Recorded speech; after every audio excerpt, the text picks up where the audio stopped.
நண்பர்களுக்கு வணக்கம். மீண்டும் உங்கள் குழந்தையாதி. இல்லை, எனக்கு ஒரு விஷயம் புரியல. என்னென்னா, நீ வந்து ஒரு ஒரு தனிப்பட்ட நபரை நீ பேசுறியா பேசிக்காத, அவருடைய பிரச்சனை. அதாவது மு.க. ஸ்டாலின் அதை சொல்கிறேன். அவரை யார் திட்டுறதுனாலும் நீங்கள் தனிப்பட்ட முறையில் மு.க. ஸ்டாலினை திட்டுங்க. ஆனால் தமிழக முதல்வரை திட்டுறதுக்கு உங்களுக்கு யார் ரைட்ஸ் கொடுத்தா?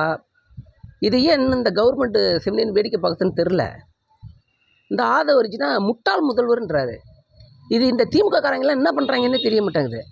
அது எப்படி நாங்கள்லாம் தேர்ந்தெடுத்த ஒரு முதல்வரை எப்படி முட்டாள் முதல்வர்னு நீ சொல்லுவ? முட்டாள் முதல்வர்னு நீ சொன்னீன்னா, நாங்கள் தேர்ந்தெடுத்த எங்களை எல்லாரையுமே முட்டாள்னு சொல்கிறதா, இந்த தமிழக மக்களையே முட்டாள்னு சொல்கிறதா இல்லை அர்த்தம்? இது எப்படி இந்த அரசு இதை ஒத்துக்குது? இந்த சட்டம் எப்படி ஒத்துக்குது? இவங்களாம் என்ன பண்ணுறாங்க? இந்த திமுக காரங்களாம் என்ன பண்ணுறாங்க? கடைக்கோடியில் இருக்கிற ஒரு பிரஜை. நான் திமுக காரனே கிடையாது. முதல்ல எனக்கு கோவம் வருது. முட்டாள் முதல்வர் நீ ஸ்டாலின் பேரை சொல்லி திட்டிட்டு போ, அவங்க குடும்பத்தை ஏதாவது திட்டிட்டு போ, அவங்க ஏதாவது ஆக்ஷன் எடுக்குன்னா எடுத்துகிட்டு போட்டோம். முட்டாள் முதல்வர்னு ஒருத்தன் வந்து பொதுவெளியில் சொல்கிறான். எப்படி இந்த அரசாங்கமும் இந்த சட்டமும் இதை பார்த்துக்கிட்டு இருக்குன்னு எனக்கு ஒன்றும் புரியல. இதுக்கெல்லாம் என்ன பண்ணுறது தெரியல. இது இப்படியே விட்டாக்கா நாளைக்கு வந்து எல்லா பொறுப்பில் உள்ளவங்களையும் எல்லோரும் திட்டுவாங்களே. இல்லை, சட்டத்தில் இடம் இருக்கா? ஒரு முதல்வரை இந்த மாதிரி ஒரு பொதுவெளியில் ஒரு ஊடகங்களில் இப்படி அசிங்கமாக பேசுகிறதுக்கு சட்டத்தில் இடம் இருக்கா என்ன? இல்லை, எனக்கு தெரியல. அதனால் கேட்டுக்கிறேன். இல்லை, இதெல்லாம் தட்டி கேட்காம இருந்தால் நீங்கள்லாம் ஏதாவது பெருசாக உங்கள்கிட்ட லாக் ஆகிருக்கீங்களா என்ன? விஜய் அவ்வளோ பேசிட்டு, விஜய் சார்ந்த நிறையா பேர் அவ்வளோ அசிங்கமாக பதிவு போடுறாங்க, என்னென்னமோ பண்ணுறாங்க. அதுக்கு எந்த ஆக்ஷன் இல்லை. இலவசமாக புல்லை கொடுப்பான், வாங்கிக்கிறியான்ட்டு ஒருத்தன் அப்பட்டமாக இந்த தமிழக மக்களில் வந்து அவ்வளோ அசிங்கமாக ஒரு வார்த்தை சொல்லி பதிவு போடுறான் ஒரு ஆள். அதுக்கு எந்த நடவடிக்கையும் இல்லை. இப்போ இவன் வந்து முட்டாள் முதல்வருங்கிறான். நமக்கு சீஃப் மினிஸ்டர் தானே இங்கே ஒரு மாநிலத்துக்கு பெரிய பதவினா சீஃப் மினிஸ்டர் தானே.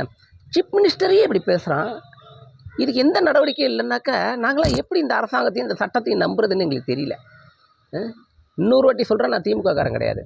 ஆனால் தமிழக முதல்வர் அவர் எடப்பாடி பழனிசாமியாக இருக்கட்டும், இவராக இருக்கட்டும், நாளைக்கு சீமான் கூட ஆகட்டும், இல்லை விஜய் கூட ஆகட்டும், அவங்களுடைய அந்த இடம் இருக்குல்ல, போஸ்டிங் இருக்குல்ல, அந்த போஸ்டிங்க்கு தானே மரியாதை. இது எப்படி எனக்கு புரியல. இதுக்கு ஏன் இன்னும் யாருமே எந்த ஸ்டெப்புமே எடுக்காமல் இருக்காங்கன்றது எனக்கு புரியல. அப்போ ரொம்ப வலிந்தவன்னா அவன் மேலே சட்டம் பாயுமா? கொஞ்சம் பணபலம் செல்வா கூட இருந்துட்டாக்கா அவங்க மேலே சட்டம் பாயாதா? ஒரு பிரஜையே எனக்கு இந்த கேள்வி வராதா?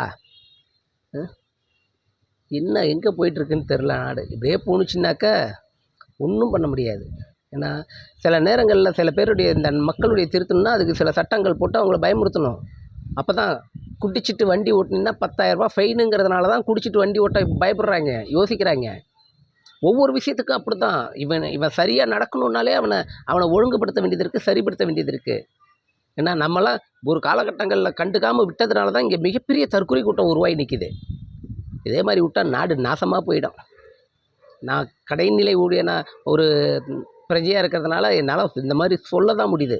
இந்த கோபத்தை இந்த மாதிரி வெளிப்படுத்த தான் முடியுது. வேறு ஒன்றும் என்னால் பண்ண முடியல.